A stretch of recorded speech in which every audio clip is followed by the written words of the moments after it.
4 حکم بیان کیے گئے ہیں۔ سب سے پہلا حکم کیا بیان کیا؟ یا ایھا الذین آمنوا اصبروا، اے اہل ایمان صبر کا دامن کبھی ہاتھ سے نہ چھوڑو، صبر کا دامن کبھی ہاتھ سے نہ چھوڑو۔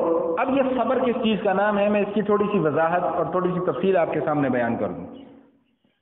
صبر ہے نا، صبر، صاد با اور را، صبر، اس کا جو لفظی معنی ہے، لفظی معنی صبر کا ہوتا ہے اپنے آپ کو روک لینا یا اپنے نفس کے خلاف کوئی کام کرنا، اپنی چاہت کے خلاف کوئی کام کرنا، یہ ہے صبر کا لفظی معنی۔ علماء کرام فرماتے ہیں کہ صبر کی 3 قسمیں ہیں، 3 قسم کا صبر ہوتا ہے۔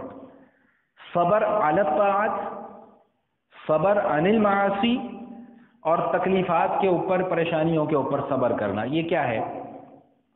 صبر علی الطاعت کا معنی یہ ہے کہ اپنی طبیعت کو، اپنے مزاج کو، اپنے نفس کو جو اللہ تعالی کی طرف سے دیے گئے احکامات ہیں ان پر مجبور کر کے عمل کرنا۔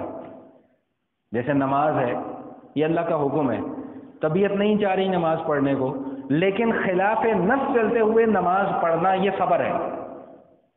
روزہ ہے، 18 گھنٹے کا روزہ ہے، 17 گھنٹے کا روزہ ہے، نہیں رکھنے کو دل چاہ رہا، اپنے نفس کو مجبور کرتے ہوئے روزہ رکھنا، یہ صبر ہے۔ زکوٰۃ ادا کرنے کو دل نہیں چاہ رہا، اللہ کے راستے میں پیسے خرچ کرنے کو دل نہیں چاہ رہا، لیکن اپنے نفس کو مجبور کرتے ہوئے اللہ کے راستے میں پیسے خرچ کرنا، یہ کیا ہے؟ صبر ہے۔ تو صبر کی پہلی قسم کیا ہے؟ صبر علی الطاعت، نیک کاموں پر اپنے آپ کو مجبور کرنا، یہ صبر ہے۔ اور دوسری صبر کی قسم کیا ہے؟ کہ اپنے نفس کو، اپنے آپ کو گناہوں سے بچانا، یہ صبر ہے۔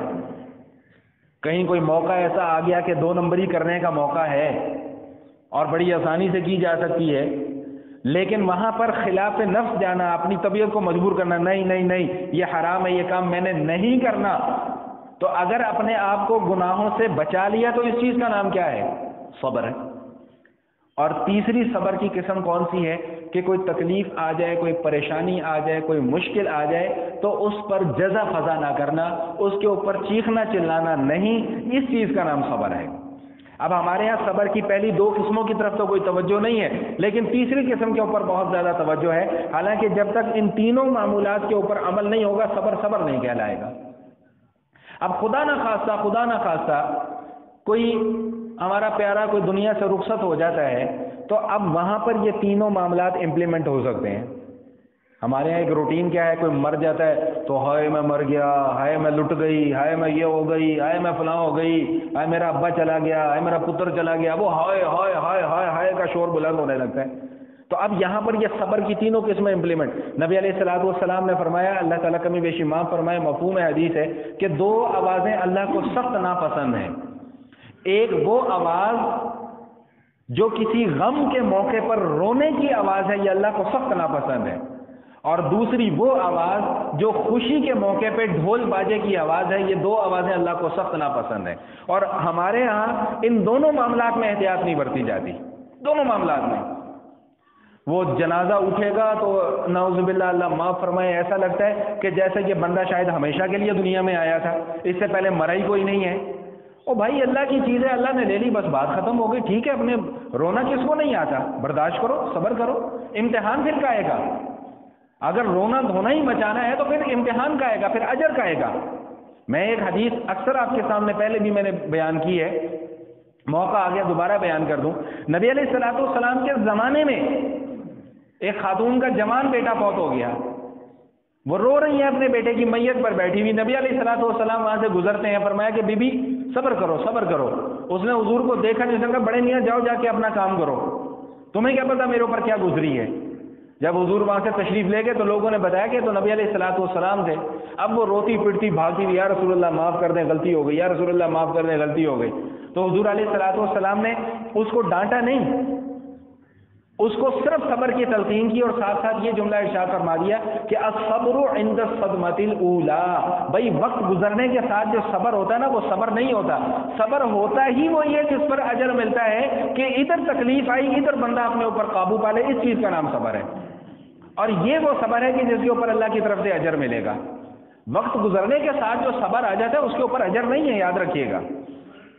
حضور علیہ الصلوۃ والسلام فرماتے ہیں مومن کا معاملہ بھی بڑا عجیب ہے، بڑا عجیب معاملہ ہے. اگر اسے کوئی نعمت ملتی ہے کہتا ہے یا اللہ تیرا شکر، اس پہ بھی اجر ملتا ہے. اور اگر کوئی تکلیف پہنچتی ہے تو اس پہ بندہ کہتا ہے یا اللہ تیری رضا ہے، اس پہ بھی اللہ پاک اس کو اجر عطا فرماتے ہیں.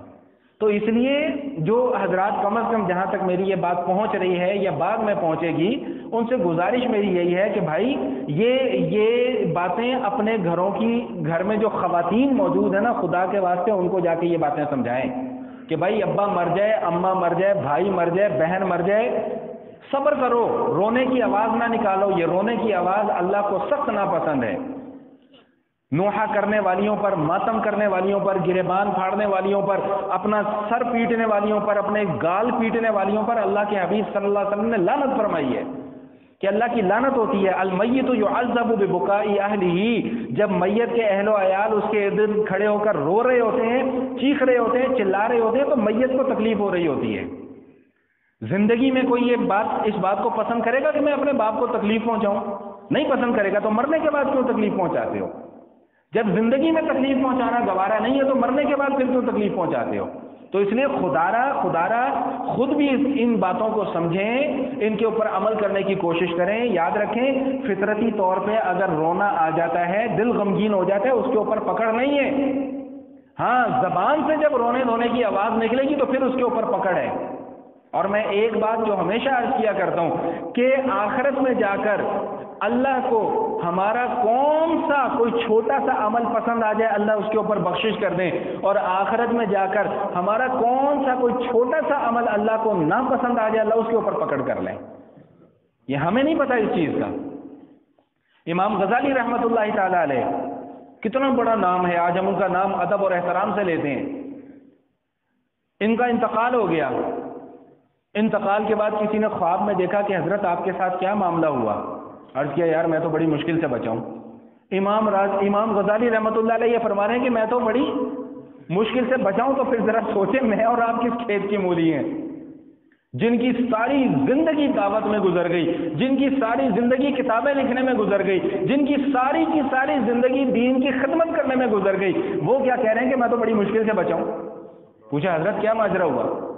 کہا بھائی میری صرف ایک نیکی کام آئی، ایک چھوٹے سے عمل کے اوپر اللہ پاک نے میری بخشش فرما دی ہے. اب وہ چھوٹا سا عمل کیا ہے؟ وہ چھوٹا سا عمل یہ ہے، فرماتے ہیں کہ ایک دن میں لکھ رہا تھا تو وہ پہلے زمانے میں تو یہ آج کل کی طرح کے تو پین ہوتے نہیں تھے، وہ سیاہی میں ڈبو کے تو پھر ان کو لکھا جاتا تھا. تو کہتے ہیں میں نے سیاہی میں اپنا قلم ڈبویا اور میں نے جیسے لکھنا شروع کیا تو ایک مکھی اس قلم کی نب کے اوپر آ کر بیٹھ گئی، نوک پر آ کر بیٹھ گئی، اور وہ سیاہی چوسنا شروع ہو گئی. اس کو پیاس لگ رہی تھی تو میں نے وہ قلم وہیں پہ روک دیا اور اس مکھی کو سیاہی چوسنے دی کہ یہ اپنی پیاس بجھا لے. جب وہ مکھی اڑ گئی تو پھر میں نے دوبارہ لکھنے کا آغاز کیا تو اللہ تعالیٰ نے میری نمازوں کو بھی قبول نہیں کیا، میرے روزوں کو بھی قبول نہیں کیا، میرے سارے کے سارے اعمال کو اللہ پاک نے رد فرما دیا. ہاں، صرف اس ایک چھوٹے سے عمل پہ اللہ پاک نے میری بخشش فرما دی ہے.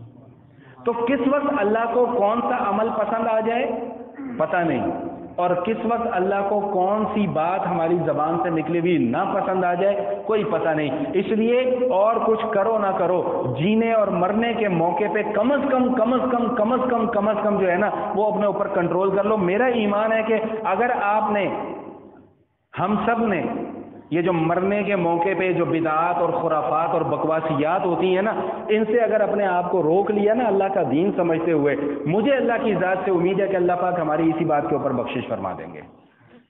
رونا کس کو نہیں آتا بھائی؟ دکھ کس کو نہیں ہوتا؟ غم کس کو نہیں ہوتا؟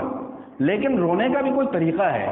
یہ تو نہیں کہ اب گریبان پھاڑنا شروع کر دو، اب بالوں کو نوچنا شروع کر دو، اب اپنے منہ کے اوپر تھپڑ مارنا شروع کر دو. یہ تو جاہلوں کا طریقہ ہے، یہ پڑھے لکھے لوگوں کا طریقہ نہیں ہے.